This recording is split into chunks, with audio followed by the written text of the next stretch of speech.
Olá pessoal, eu sou a Nayana Bregolato, organizadora do Congresso Nacional Online Saúde Sem Limites, e hoje nós estamos aqui com o Marco Schultz e nós vamos conversar com o Marco hoje sobre autoconhecimento para uma vida integral e plena. Oi Marco, tudo bem? Tudo bem, um prazer estar aqui com vocês. Muito obrigada por nos receber, Marco. Sim, gratidão também. Gratidão. Marco, você poderia começar contando para as pessoas um pouco da sua história de vida em relação à saúde, para que todos possam conhecer um pouco melhor sobre você? Sim, um tema que sempre me interessou bastante, claro, por influência talvez da família, que me colocou quando pequeno já em contato com esportes. Então eu fui atleta a vida inteira, o que me levou ao interesse na área da educação física, da ciência do exercício. Meu pai foi transferido para fora do país, então eu tive essa oportunidade incrível de terminar o colegial e de estudar nos Estados Unidos, onde existe um campo assim muito ampliado, né, de temas diversos, a gente sabe disso. E foi ali interessante, estudando educação física, dentro de um contexto bastante abrangente, na Califórnia, que eu comecei a ter contatos com questões alternativas de saúde, né? Uma visão mais integral de se entender saúde.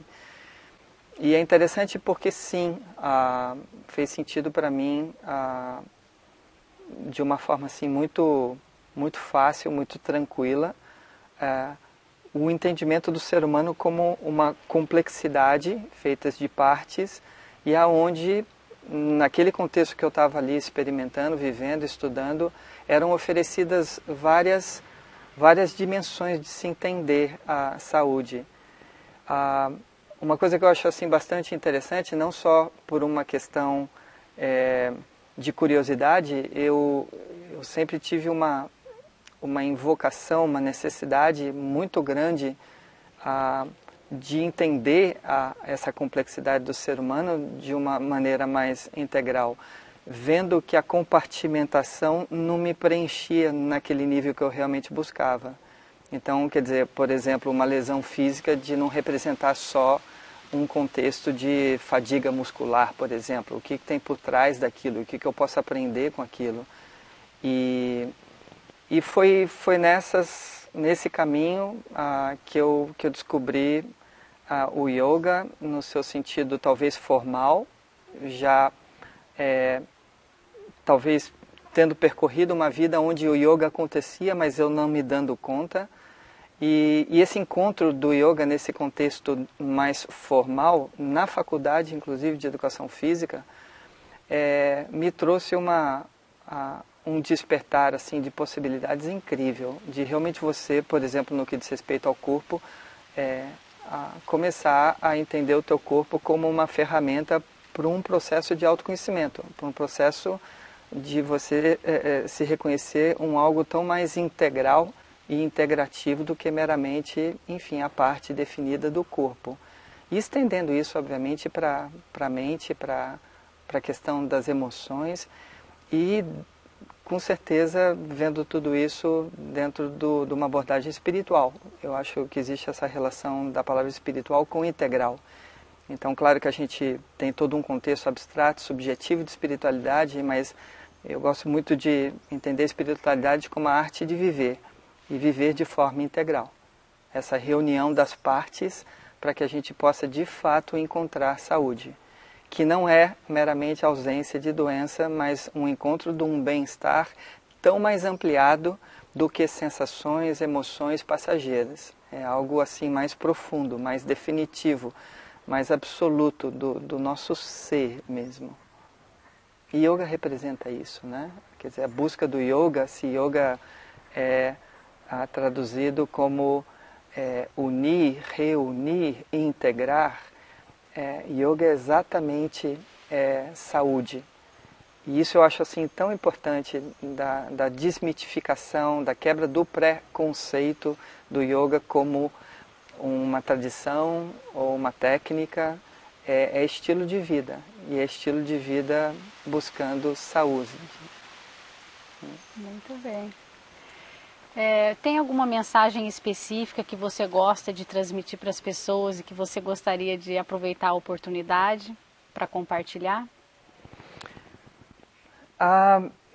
Eu gosto de entender a jornada como processo, né? Então eu acho que estamos aqui com essa oportunidade de vida para crescer, para aprender, para verdadeiramente viver, e não é a base de estímulo ou de informações que a gente costuma ter de fora, né? Hoje em dia existe um bombardeamento tão grande da mídia, da tecnologia, sempre houve a influência das instituições, seja familiares, culturais, religiosas, e tudo isso importante, são referências, né, para a gente poder aprender coisas, mas a invocação do yoga, do autoconhecimento, eu acho que é aquilo que o ser humano, de uma forma mais ou menos consciente, mais almeja, mais tem que de fato se apoiar. A gente pode ter até essas informações, os estímulos todos, mas a gente se encontra com o bem-estar do momento que a gente assume o poder da própria vida, a responsabilidade, né, de viver de uma forma onde alguma coisa tão mais ampla do que, de novo, estímulos e gozo externo, mas é um preenchimento mais profundo. E mais uma vez eu gosto de colocar e desmitificar o contexto todo de vida espiritual, para a gente não ver espiritualidade como mais uma parte da minha completude, mas sendo espiritualidade talvez esse conjunto de partes bem reunidas, bem costuradas. E mais uma vez isso é toda a invocação do yoga. E eu busco compartilhar com as pessoas talvez essa inspiração, sabe? Da gente ver o que está fora, sim, e honrar, agradecer, mas trabalhar a qualidade da relação que eu tenho com isso tudo que me vem, as oportunidades que a vida me traz, seja num sentido de saúde ou de doença, seja num sentido de luz ou de sombra, mas de eu me conhecer mais, sabe, como ser humano e como um ser além dessa expressão humana, através de um processo de sensibilização, de conscientização. E num sentido prático eu acho que essa busca de viver a vida de maneira mais consciente e responsável. Eu acho que essas duas palavras são palavras-chave, esse processo de conscientização e de cada vez mais a gente assumir a responsabilidade pelo que a gente faz. Nesse sentido é interessante, por exemplo, né, a questão com alguma pessoa que tenha conhecimento, por exemplo, dentro da área médica e seja um especialista numa determinada segmento do meu corpo, da minha saúde, e se envolva a ele, né, ou a ela com o intuito de usufruir daquele contato, daquele conhecimento todo. Mas eu tenho que criar, né, uma relação de consciência onde eu aprendo alguma coisa e me responsabilizo pelo que eu faço com aquilo que eu aprendi, ao invés de colocar e depositar todas as minhas expectativas, por exemplo, de cura ou de terapia, num terceiro. Eu acho que o autoconhecimento invoca, mais uma vez, um assumir-se e andar com as próprias pernas. A tradição da Índia, por exemplo, que tende a ser tão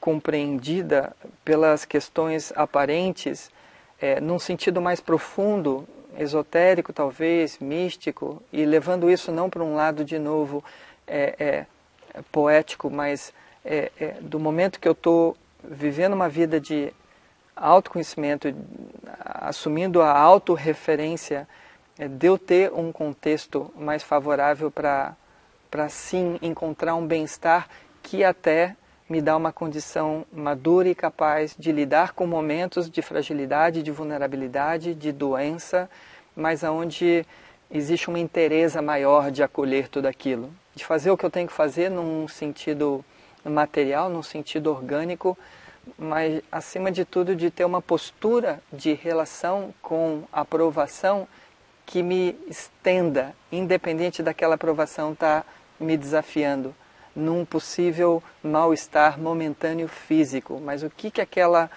doença ou aquele conflito, o que aquilo pode me trazer? E eu acho que o ser humano hoje esqueceu muito disso, mas acho que existe sim uma sede dessa forma da gente viver vida, saúde, disso se estender, né?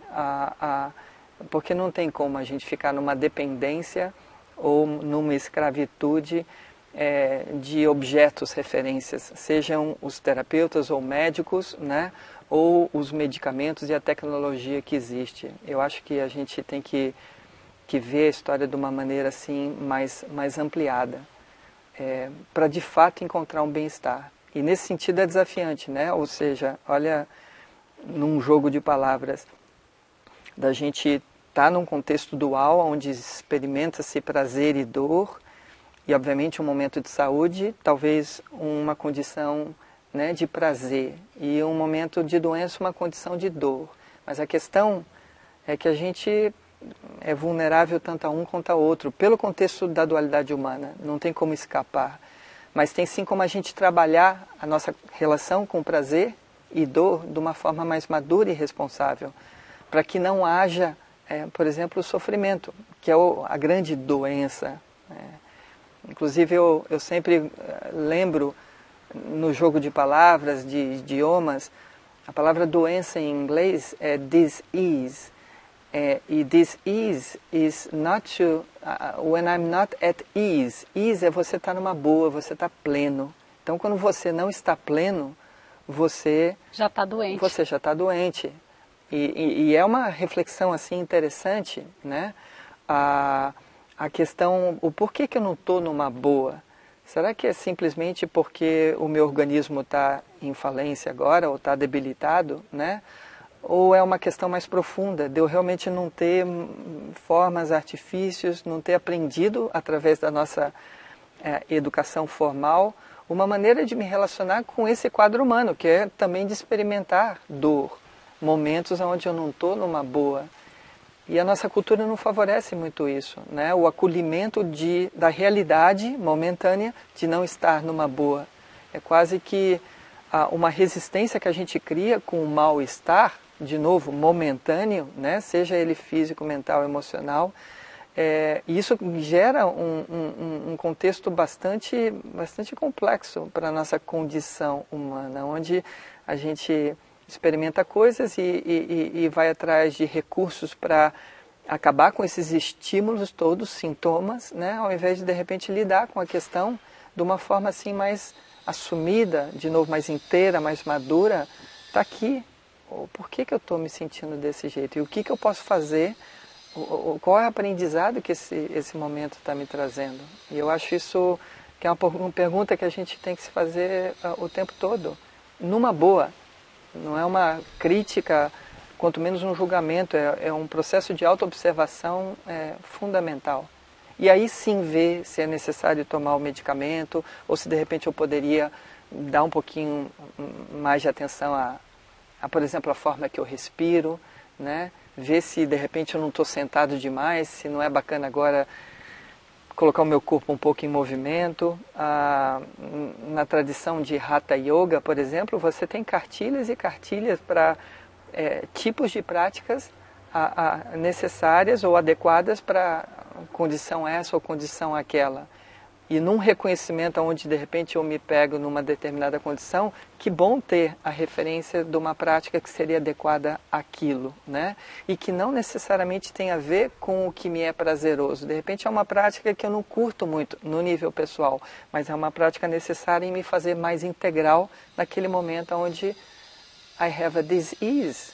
E a minha busca de estar mais at ease, né? Mas de uma forma mais equilibrada. Sim.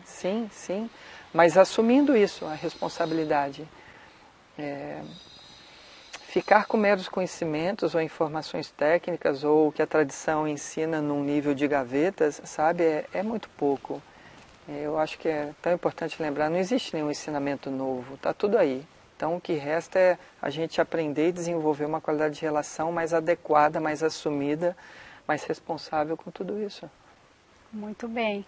E assim, com essa caminhada já longa, né, nesse caminho de autoconhecimento, acompanhando muitas pessoas, né? Você teria, assim, alguma história para nos contar de alguma pessoa que, mergulhando nessa reflexão do autoconhecimento, teve alguma cura, assim, efetiva mesmo, com algum problema de saúde? Irmã, é o que eu mais vejo, sabe? A verdade é que a grande maioria das pessoas procura o trabalho, procura os retiros, as viagens, por estar em conflito, em sofrimento. Então é incrível, desde questões mais densas e óbvias no nível de manifestação, você e um câncer que surge, e o reconhecimento da pessoa depois de tentativas de curar aquilo, né, na reatividade, e ainda assim um conflito interno, e as pessoas vão para uma história mais ampliada, onde de repente a doença ainda está ali, a condição ainda está ali, e esse reconhecimento, eu tenho agora que trabalhar e me lapidar como pessoa para me relacionar com essa condição de uma forma mais compassiva, mais responsável, menos reativa. E isso é muito bonito, são inúmeras histórias, sabe? É uma coisa assim, eu acho que não tem muito de um outro interesse ou objetivo, porque com essa percepção, essa busca, essa invocação ao integral, as pessoas resumirem uma prática de yoga a uma questão de benefício, objetivos físicos, tudo bem, tem muita coisa por aí, e sim, há. Mas as pessoas que vêm me procurar, elas estão mais ou menos conscientes, interessadas numa cura mais profunda. E aí eu levo para um lado até no nível da alma mesmo, num nível kármico, né? E então são muitas as histórias, desde uma condição de manifestação orgânica, estou ali com um tumor, um câncer, até estados assim psicológicos, né? De condição mental, de pessoas num nível de reatividade, de impulsividade, de ansiedade, de pânico, a questão mesmo de você e questionamentos em relação à vida, a vivo ou não vivo, acabo com a minha existência agora porque estou em conflito e não aguento mais. Então é muito bacana quando você, não necessariamente oferecendo respostas ou prescrições, né, absolutas, porque isso não existe, tudo é caminho, existem possibilidades diversas, mas quando você vê o brilho nos olhos da pessoa, quando ela resgatou ela com ela mesma, e dali, de repente, sim, sabe, Hatha Yoga no Shasanam, agora o yoga, agora eu com o meu processo de autoconhecimento, de uma forma mais tranquila, calma, respirando esse processo, assumindo a responsabilidade, fazendo o que eu tenho que fazer, dentro de uma percepção mais integral, aonde as questões convencionais, alopáticas, alternativas e tudo que se descobre, sabe, num contexto ou outro, aquilo que faz sentido para mim, aquilo que o meu corpo recebe, aquilo que a minha alma até invoca. E de repente, que bom, sabe, estar vivendo isso de uma maneira mais inteira. Eu acho que, da minha parte, quando eu vejo uma pessoa assumindo com mais inteireza a relação com o seu processo de vida, seja de saúde ou doença, isso já é um basta. O resto é realmente detalhe. Tem uma história até bastante interessante de um documentário que eu vi recentemente, onde um estrangeiro foi para Badiânia a fazer o tratamento dele com João de Deus e a sua falange. E eu não sei se você teve essa oportunidade de ir para lá. Aqui no Brasil, claro, a gente tem uma pluralidade assim enorme de centros que trabalham, né, o aspecto sutil da nossa crise. Mas foi bastante bonito e me chamou a atenção porque depois de ter entrado em falência e em desespero, porque a medicina, no seu sentido horizontal, não resolvia a questão, ele decidiu ir para fazer esse trabalho sutil, esse trabalho, vamos dizer assim, mais vertical, né? Que estava faltando. E ele fez tudo do jeito que as entidades orientavam, voltou para o seu país de origem, retornou de novo a Abadiânia umas 3, 4 vezes, e quando realizaram essa entrevista, perguntaram a ele, mas tu está curado da tua doença? E ele fala, não, eu não estou curado desse meu câncer, mas eu sim estou curado do que me fez adquirir esse câncer. Então, que percepção linda, uma pessoa ter esse entendimento mais ampliado, aonde o que importa realmente é o que me fez ter o câncer, e não o câncer propriamente dito, porque no sentido profundo, todos nós falíveis, vai chegar um determinado momento que a gente vai morrer, desencarnar. Então a vida é relativa, não importa, hoje eu estou com saúde, amanhã talvez não. É aquele aspecto dual, ninguém foge disso. Mas eu entrar num estado mental, num estado de espírito, onde eu reconheço a vida não só como um ponto, mas como infinitos pontos, como um movimento e não só um momento. E a minha relação com esse movimento, me colocar num contexto de maior acolhimento e aceitação em relação a cada momento, fácil ou difícil, eu acho que essa é a grande conquista. Quando eu vi essa entrevista, o que me vem o irmão cumpriu com a obra, com a tarefa, com o dever, no meu modo de ver, sabe? Onde ele estava em harmonia, para viver os anos que ele ainda tinha para viver em paz, sabe? Íntegro, com ele mesmo e com o seu ambiente, ou com a morte. Assim, uma qualidade assim tão humildada, sabe, de reconhecimento da sua condição, mas que existia alguma coisa maior ali que ele reencontrou e que o curou de uma impressão ou de uma memória ou de uma condição kármica que se manifestou em câncer, mas que estava ali o aprendizado feito. Nesse sentido, o câncer, sim, foi curado, no nível mais profundo, no nível da alma. Aí curou mesmo, né? Sim. Marco, as pessoas elas estão muito assim acostumadas a ver a dor física e a doença como um inimigo, né?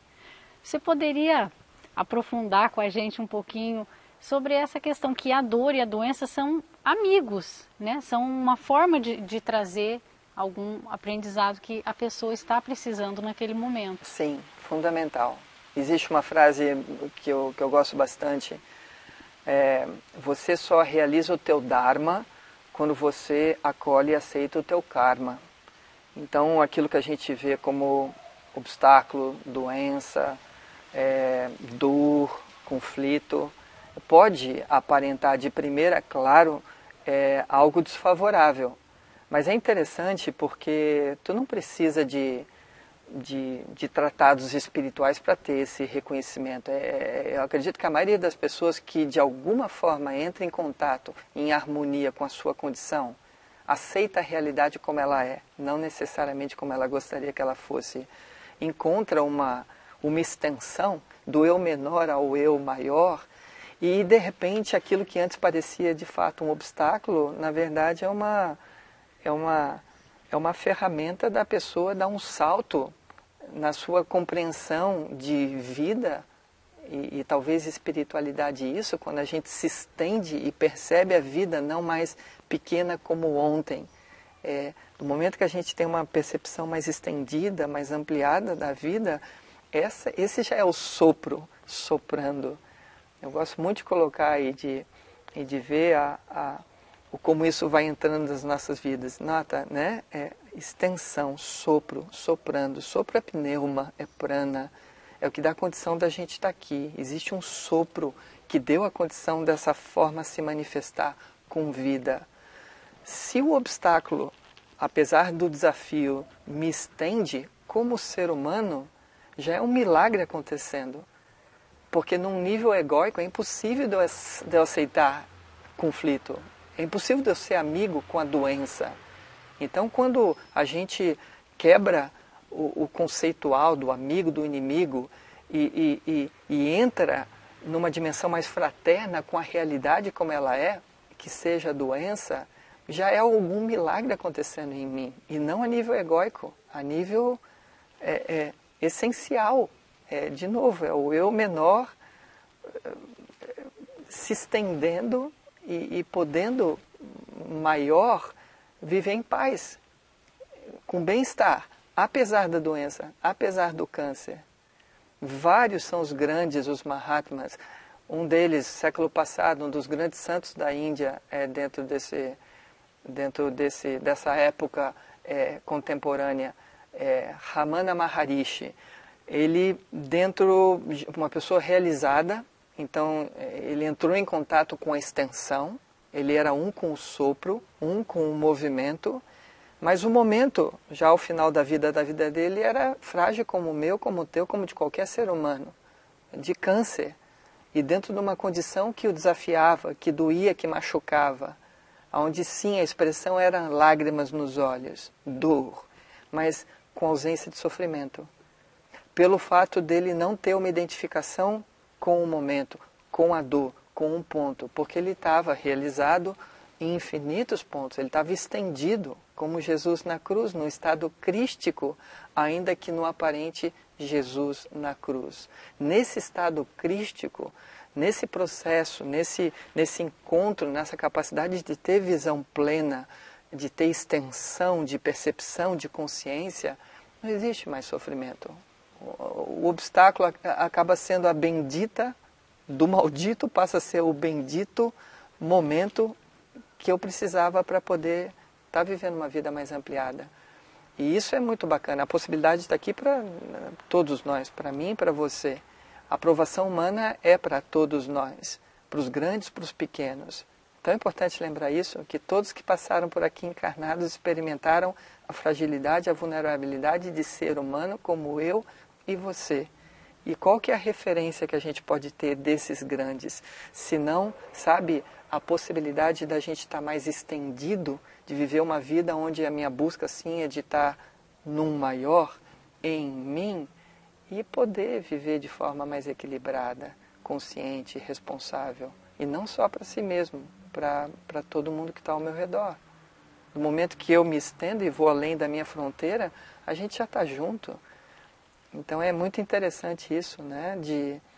De não tem como você, em paz com a tua condição kármica, não realizar o próprio Dharma. Dharma que é o movimento, Dharma é aquilo que sustenta.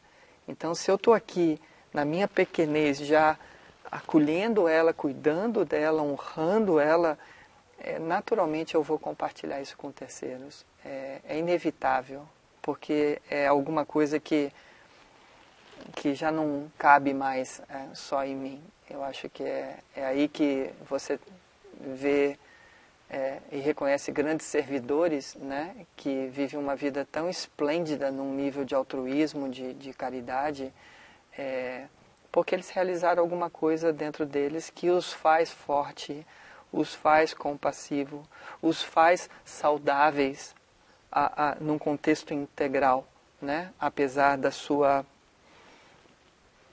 pequenez. Como é que tu vai explicar uma Madre Teresa, uma Mahatma Gandhi, pequenininhos, fininhos, cumprirem com a obra que cumpriram, sabe? Realmente é muito bonito. E eu acho que é uma lembrança importante para a gente que costuma ter exemplos assim tão pequenos e já falidos, sabe? Para as nossas vidas hoje, né? A gente troca de figurinha o tempo inteiro, de referência, de exemplo. E está na hora da gente tentar ver felicidade, saúde, sabe, vida de uma maneira assim um pouco mais ampliada. E o que não faltam mesmo são bons exemplos e boas referências por aí. Todos os tempos. Muito bem.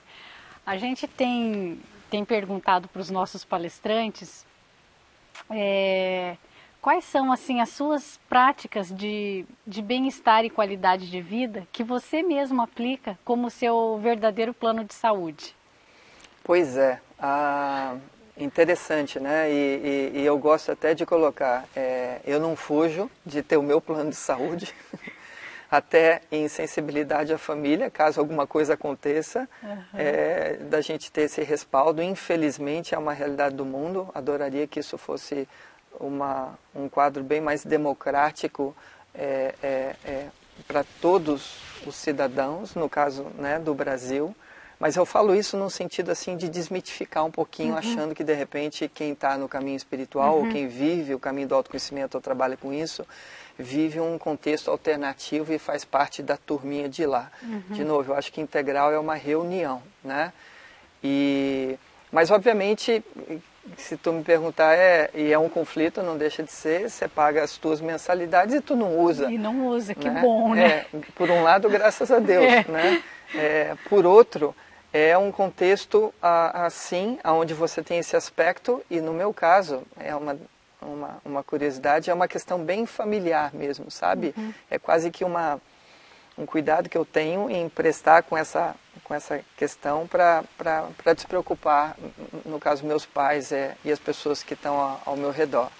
Mas num sentido do dia a dia, claro que a gente tem que ter algum tipo de eu não diria rotina, porque rotina para mim vai muito com condicionamento. Parece uma receita que é muito fixa, né? Exatamente, não, a vida é dinâmica. Então uma das coisas que eu aprendi, mas depois de muito tempo assumindo com rigorosidade até estilo de vida ou dieta ou prescrições essa ou aquela, hoje eu já busco estar mais sensível com a necessidade do meu corpo naquele momento.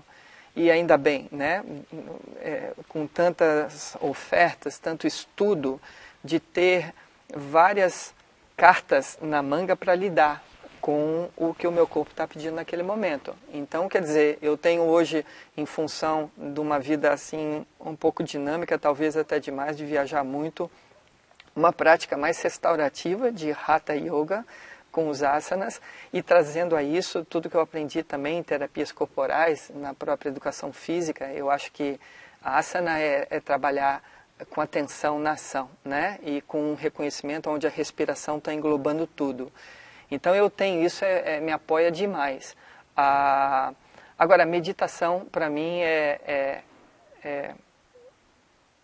talvez a peça fundamental e primordial.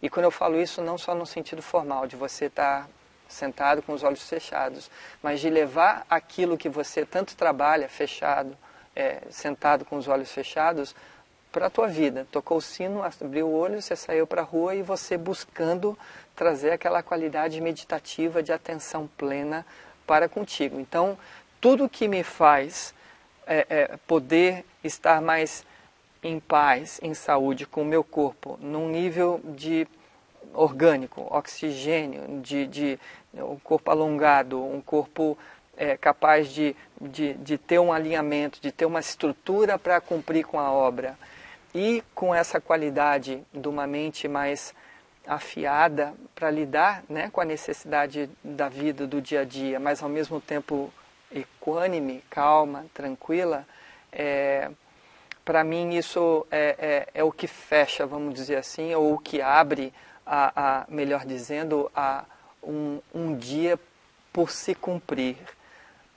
Agora, de novo, saindo de uma formalidade de rotina de prescrição fixa. Vou te dar um exemplo.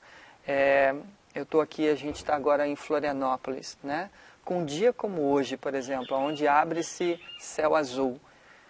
Existe uma necessidade dessa sensibilidade em eu não me manter, talvez, com uma prescrição de estar ali acordando num determinado momento, fazendo essa ou aquela prática, de acordar pela manhã e ter a disposição de reconhecer o momento como ele traz.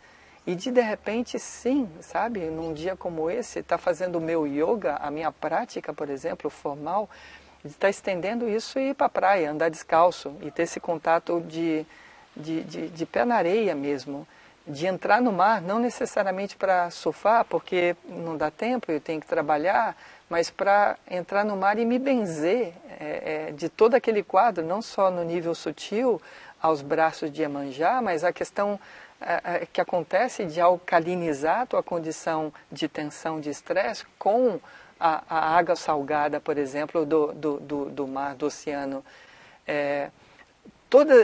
Eu gosto muito eu estou num momento, e já há muitos anos, de abrir espaço para uma criatividade, depois de tanto estudo e tanta formalidade, e tanta referência, objeto-referência, para ter esse reconhecimento mais de dentro para fora mesmo, sabe? O que meu corpo agora, por exemplo, está precisando comer, né? Tem várias vezes que eu volto para casa, por exemplo, ainda que com fome, porque o corpo ele não invoca nada que eu poderia comer num local qualquer, mas sim uma comida simples, sabe? Arroz com grãos, por exemplo, feito em casa numa panela de barro. Então realmente o sadhana, que a gente chama a prática, ela para mim hoje, através desse processo todo de criar mais sensibilidade, ter mais de uma relação com autorreferência, de você estar mais respondendo, menos reagindo, de ver a necessidade do momento, sabe? Tem determinados momentos que eu estou... A música popular, por exemplo, me faz muito bem, me encanta, é nutrição. Tem outros momentos que eu preciso de cantar mantras, tradição, palavra de poder, sabe? Mas vai muito de momento a momento. Não acho que é uma questão que não se apoia em disciplina. Eu acho que a gente precisa ter disciplina. É impossível viver uma vida integral, uma vida espiritual, uma vida em equilíbrio e consciência sem disciplina. Mas é importante da gente fazer com que a disciplina não te enquadre, que ela possa ter algo mais redondo, intuitivo, disponível e sensível e flexível, né? Ao mesmo tempo que eu não acho que a gente tende, ou seja legal ir para um lado só de você estar ali no redondo, no intuitivo e na criatividade. É fundamental, em determinados momentos, da gente ter algo que nos enraize mais em formalizar uma necessidade que talvez nas minhas tendências ou imperfeições eu tenda a cair, a dispersar. Buscando equilíbrio, sabe? É uma questão de equilíbrio, de ver num nível tendencioso o que tem em excesso, para onde eu tenho que puxar, de ver num nível tendencioso o que está faltando e de ir lá buscar aquilo também, com consciência. Sabe? Não deixando simplesmente a vida me encaminhar para equilíbrio, mas fazendo isso por consciência. Ouvindo os sinais, né? Sim. De dentro sempre. E de fora. Sim, sim. E quantos sinais, sabe? Agora, do que vale tantos sinais se a gente não tem qualidade de atenção para reconhecer esses sinais? Eu acho que, quando eu falo meditação, eu acredito que a maioria das pessoas tem essa dificuldade de entender meditação, mas a gente pode definir isso como atenção plena. É fundamental a gente ter isso em nossas vidas, sabe? Atenção, porque o restante realmente vem depois. Marco, pensando agora na futura geração, né? A gente está vivendo um mundo aí com tanta parafernália tecnológica, tanta coisa diferente, coisas que nossos bisavós nem reconheceriam, né? Sim. E pensando nas crianças que estão chegando agora, qual seria a sua mensagem para os pais? É uma pergunta super importante, mas é interessante, né? A questão dos pais, todos nós com essa aparência adulta. Nesse momento não tenho a bênção que vocês têm, né, de ter de fato uma obra-prima, uma criança, um fruto, mas eu acompanho muito e adoro o tema e me sinto bastante próximo e íntimo também. Mas é impossível da gente projetar os nossos maiores desejos para as nossas crianças se a gente não tem algo da nossa própria criança assumido e trabalhado. Então existem informações e ofertas e possibilidades, tem tantas coisas bacanas que surgem por aí e já acontecendo há algum tempo, mas eu acho que acima de tudo é realmente a bênção de pais que assumem o seu trabalho de autoconhecimento e naturalmente, não por teoria, mas por obra sendo realizada, transmitem essa referência para as crianças. Tão vulneráveis à influência. E se a influência vem de um contexto de verdade, sabe? E tão lindo seria se a gente fosse educado com pais onde esse aspecto, por exemplo, dual da luz e da sombra, da saúde e da doença, assumidos, dessem à criança uma referência de que tudo bem, sabe? Momentos de luz, momentos de sombra. Às vezes você está bem, às vezes você não está bem. Incrível seria termos uma relação mais compassiva e acolhedora com essa realidade de ser humano, né? Porque são tantas os preconceitos, as dificuldades e eu acho que a educação deveria não se resumir só a fórmulas no nível da superfície, no nível horizontal. Essa educação vertical, essa educação integral, ela é fundamental. Mas, de novo, ela não é feita de teorias, mas de vivência. E os grandes gurus dos filhos são os pais, sabe? Os professores são importantes, enfim, tudo que é objeto, referência, sim, está ali. Mas eu acho que dentro de casa é que realmente muito acontece, né? Que é aquela semente que vai sustentar aquela criança por toda a vida, é ali que alguma coisa é de fato nutrida, com algum tipo de encaminhamento. E a isso eu acho que tem que vir realmente dos pais. Reconhecendo, interessante isso, né, no seu trabalho e autotrabalho, uma condição mais favorável de criar esse campo que talvez a gente não teve, né? Ou que talvez a gente, percebendo essa extensão de percepção, até mesmo de criatividade, a gente possa oferecer para as nossas crianças. E sim, tirar o autoconhecimento, tirar a espiritualidade, tirar a visão integral das gavetas e ter uma casa onde isso não seja, de novo, realidade teórica, seja vida prática, a vida do dia a dia. Que bênção seria se a gente já tivesse isso presente, ao invés de repente, depois adolescentes e já adultos em conflito buscando tudo isso. Eu acho que a grande esperança dessa geração, não só por almas encarnadas mais maduras, mas talvez por pais sofridos que acolheram o seu sofrimento, que optaram pelo caminho do autoconhecimento, que optaram por questionar a vida padrão, a vida relativa, por ir em direção a um contexto mais ampliado, e que bênção, a criança vai ver, vai ter essa influência, essa referência dos pais, né? Buscadores, sabe? Se realizando. E nesse sentido não tenha dúvida que elas são integralmente e mais amplamente educadas do que talvez essa geração passada que você fizemos parte. Eu tenho a bênção, sinceramente, dos meus pais, sabe, ter me oferecido tanta coisa. E olha que lindo isso, irmã. Hoje meus pais, num contexto talvez mais de irmãos, ambos ainda vivos, participam de cursos e de retiros, viajam comigo, sabe? E é muito lindo poder ainda ter essa chance de poder compartilhar essa minha busca através de contextos onde a gente não está preso ao rótulo, né, de pai, mãe, de filho, de família, que cria determinados vícios e condicionamentos que são difíceis para todos nós, mas um contexto onde a gente se reconhece irmão, sabe? E lindo poder ter essa troca, muito, muito especial. Muito bonito mesmo. Sim. Muito bem.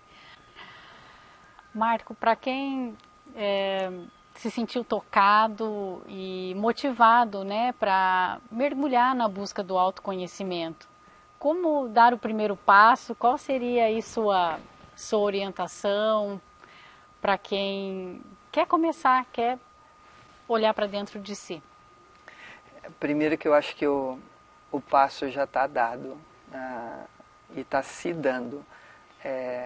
Eu acho tão interessante, né, que a gente pode, ou por interesse, necessidade ou mera curiosidade, por exemplo, apertar um botão de play e ver um vídeo, mas esse reconhecimento de uma identificação com o tema, não necessariamente com o personagem, não é o meu discurso, são só palavras, mas aquela sensibilidade ou aquele encontro que me faz entender de uma forma assumida, nossa, o tema é meu, o autoconhecimento me cabe. Eu acho que é tão bacana da gente ver que algum mistério, algum milagre já está acontecendo. Não é uma questão de agora eu começo, eu já estou aqui, já está acontecendo, não está por acontecer. E aí vem essa questão, né, talvez de uma reflexão profunda e talvez com perguntas simples. Onde é que estão os excessos e as faltas na minha vida? E de assumir mesmo, sabe, a reflexão. Não necessariamente a resposta, porque é um processo, né? Mas uma reflexão de onde é que eu poderia trazer uma qualidade mais equilibrada, mais em paz, mais plena, mais integral. Tenho aqui o quebra-cabeça, né? As peças todas, e todas importantes, cada uma, não tem como uma peça substituir a outra, são todas diferentes. Se eu olho para o quebra-cabeça da minha vida, o que está faltando? E quais as peças ali, entre aspas, que eu tenho repetida e que não preciso, porque eu só preciso de uma peça só. Eu acho que é essa reflexão que é assim, mais importante, porque a quantidade de informações e recursos que a gente tem hoje em dia é enorme, é até perigoso, né? Se a gente meio que vê isso e dá tiro para tudo que é lado, né? E é o que normalmente se faz, principalmente quando a gente em pânico ou em desespero quer se curar, né? Quer fazer alguma coisa. A intenção é boa, mas é muita quantidade. Então essa qualidade de, sim, respirar, de assumir, de ver que não é lá, é aqui, que não está por acontecer, já está acontecendo, traz uma certa calma e integridade para a gente começar a perceber de uma maneira mais responsável, de novo, aquilo, o que tem excesso, o que tem falta. Eu acho que esse é um bom primeiro passo, assim. E aí, sim, a optar pelas questões. Estou eu aqui precisando, por exemplo, né, ao invés de ficar preso dentro da minha casa, até com a minha prática de sadhana formal, hoje dar um pulo e um mergulho, um pulo na praia e um mergulho no mar. Será que o meu yoga hoje é com os olhos fechados, em 20 minutos em silêncio? Ou de repente é abrir os olhos e perceber dentro da minha própria casa o meu filho que está precisando de um abraço, sabe? Ou o jardim que está precisando de água. Eu acho tão importante a gente tirar o yoga de dentro da caixa, a formalidade, a tradição, tirar isso tudo e trazer para o simples e essencial do dia a dia da vida. Se já está acontecendo, não está por acontecer, resta-me simplesmente atenção para poder enxergar aquilo que eu ainda não enxergo. E sim, todo um legado de novo de oportunidades, de ferramentas para a gente aprofundar isso, lapidar tudo isso. Mas não subestimo o poder e a graça, a bênção que já está aqui, sabe? E que é só uma questão da gente integrar e poder viver uma vida por consciência mais presente, bastante diferente da forma que talvez a gente estava vivendo até agora. Marco, para quem gostou dessa sua maneira de sentir, de pensar, né, de agir, e para quem gostaria de aprofundar nessa sua linha de pensamento, onde encontrar o seu trabalho, qual o seu site, os seus contatos? Sim, primeiro, sem diminuir e honrar as tuas colocações, eu acho tão importante assim de colocar um contexto assim muito mais transpessoal do que as minhas opiniões, o meu pensamento, né? Eu acho que se existe uma empatia, a fonte disso tudo, que bênção poder ter a chance de se encontrar num retiro, num curso, numa viagem. Mas a gente realmente está falando aqui de alguma coisa assim no nível transpessoal. Eu acho que e isso é muito bonito, né? Da gente não é o outro, é alguma coisa do yoga em mim já acontecendo. O próprio nome, simplesmente yoga, ele vem dentro de uma intenção de desmitificar yoga esse, yoga aquele. Não é o teu yoga, simplesmente yoga, é o yoga dentro de você, né? A gente sim tem vários programas, vários cursos temáticos, buscando enxergar yoga em tudo. Então, um yoga sem fronteiras, as fronteiras da nossa mente, as fronteiras das instituições, até mesmo dentro da tradição do yoga que existe, porque todas elas estão e existem para servir o propósito do yoga, que é autoconhecimento. Mas você vê, a gente tem um retiro que acabou de acontecer, emergência espiritual, né? E tão bonito, pessoas que querem emergir ou estão nesse momento de vida onde emergir não é nem mais uma opção, seja através da luz ou da sombra, do prazer ou da dor, da saúde ou da doença, mas emergir para eu maior, e não pequeno, afogado, né? E submergido. Então, a emergência espiritual é o momento do mundo, irmã. Não tem, as pessoas, de novo, têm mais ou menos consciência disso, mas a vida não tem outro propósito senão emergir. Tem um retiro de meditação por acontecer agora, final de maio, início de junho. Você vê que interessante, 5 dias de meditação de silêncio, para a gente basicamente ter a chance de ter uma pausa da nossa rotina, da nossa correria, dos nossos condicionamentos, não necessariamente para cair numa outra atividade. Na verdade, é se libertar de atividade. É pausa. Eu acho tão bacana a lembrança de retiro como isso, é pausa, simplesmente pausa. E dentro desse espaço que se cria, além da rotina, além do hábito, além do pensamento, de eu entrar em contato com uma dimensão minha transpessoal, porque eu permiti isso, eu renunciei da minha atividade, eu entrei numa pausa, estou aqui em retiro. Tu entende que tudo que pode acontecer num retiro não é necessariamente o programa em si, os textos que são lidos, as atividades que são feitas, tudo isso está a servir a lembrança da pessoa em honrar pausa, a pausa de si mesmo num nível egóico. Você tem, por exemplo, um outro retiro, que é um retiro que me chama muito, o Yoga de Jesus. Não é misturar tradições e inventar uma coisa nova. Não, mas qual que é o que existe nos ensinamentos de Jesus, tendo conquistado o estado crístico a nível da alma, a nível mental, o que tem nesses ensinamentos que poderiam ser inspiração, referência, orientação para a minha vida.